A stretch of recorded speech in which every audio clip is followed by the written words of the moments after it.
I'll take it. It took me a long time to accept this order for whatever reason. Literally 3 seconds left in the counter. So order number one, Taste of the Himalayas, $8.50 for 3 miles. Would you take this? Now it should be pretty easy. I mean, it's $2.83 a mile. That is very good.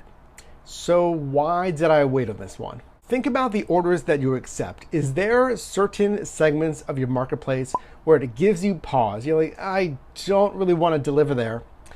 But if the dollars to mile ratio is high enough, AKA if the pay is good enough, will you? Well, I don't love delivering downtown. It's just the parking. It's really 98% of the time some kind of apartment or condo. It's not a home, right?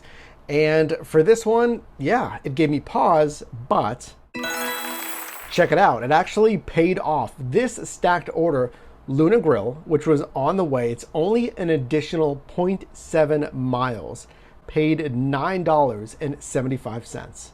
Now, before we get into this too much, let me welcome you to the channel here. This channel is dedicated to your success in this gig economy, the side hustle. So if you are new here, consider subscribing. And for the very best accessories for your side hustle, visit my Amazon storefront linked below. So how do you get stacked orders? Well, we talk about on this channel being in dense areas, and then number two, obviously being in areas that are getting a lot of orders. So much so that DoorDash can't even give it to another driver. They're going to give it to you as far as a stacked order. And then of course, best times to get a stacked order.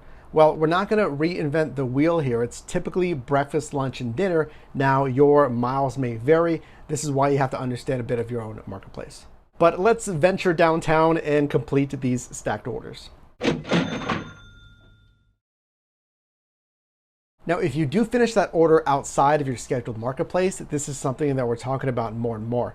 I advise to just get back in to that scheduled zone. Now, unless you're like, I don't know, 12, 15 minutes away, it is further, maybe you can test your luck and wait in the new zone for an order. But for this example, on this stacked order, I finished downtown, which was really 6 minutes or so from my scheduled zone. I just went right back. Well, let me ask you a question about that. If you get pulled away further from your scheduled zone when finishing, let's say 10, 15 minutes, right? Would you test your luck and try to get an order in that new marketplace? Because again, you're pretty far away from the scheduled zone. Or would you immediately try to come back? And then moreover, if you're pretty close by to the scheduled zone, again, 5 minutes away, do you typically just zip back into the scheduled zone? So speaking of getting back into the scheduled zone, this order from Golden Spoon at $10.75, a pretty good dollars to mile ratio, 5.1 miles. And I got this one because of that sit and wait strategy. Of course, you look at the hotspots, right? But just knowing generally where it's busy, you park, you sit, and you wait. Because you do not need to be literally on top of a hot zone to get an order. In fact, you can be, blocks away, you can be minutes away and still get an order. Or kind of the inverse of that, you can sit directly on a hotspot, but get a request that is, again, blocks away or minutes away, that's in a different direction. Another stacked order, which is fantastic, $11, which is a pretty good payout. But here is a situation for you. This is 6.1 miles away. That's not too far, a pretty good dollars to mile ratio, but look where it's going. Now, just for reference, I live in that kind of center starting area, well, to the left of the screen here, basically where that shopping bag is, that's where my kind of home base is. Now, this is the last order on this bonus, and it's taken me pretty far east. I think this is what? Maybe 12 or so minutes east. So assuming this is your last order, and this is, would you take this? And actually, this is another one that I really had to think about, because you will, in essence, have to double the miles here to come back home. Now, for me, I accepted this one.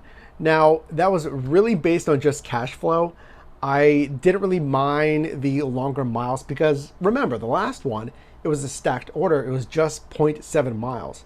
So it had a great payout. So I knew I could, in essence, eat a little more of the cost here with miles because I know previous orders paid out really well. But let's see if the numbers really agree with that I did decently well on this super short dash blitz, we'll call it. So Quick Blitz, quick driving shift, just an hour and a half, started from 7 p.m., went until 8:30 p.m. Now, honestly, I was busier during the day. I was getting some errands done, and I had a shift scheduled earlier. And that's one of the good things about these apps is you can adjust. Total gross revenue here was $40, which equals a pretty good gross revenue per hour, $26.67. During this time, I completed 4 deliveries, received 4 tips, with an average of $3.25. Business miles here, 18.1, which gives us a tax deduction of $10.41. So a quick shift here, but remember that you don't have to drive 5, 7, 8 hours to really make the best use of your time.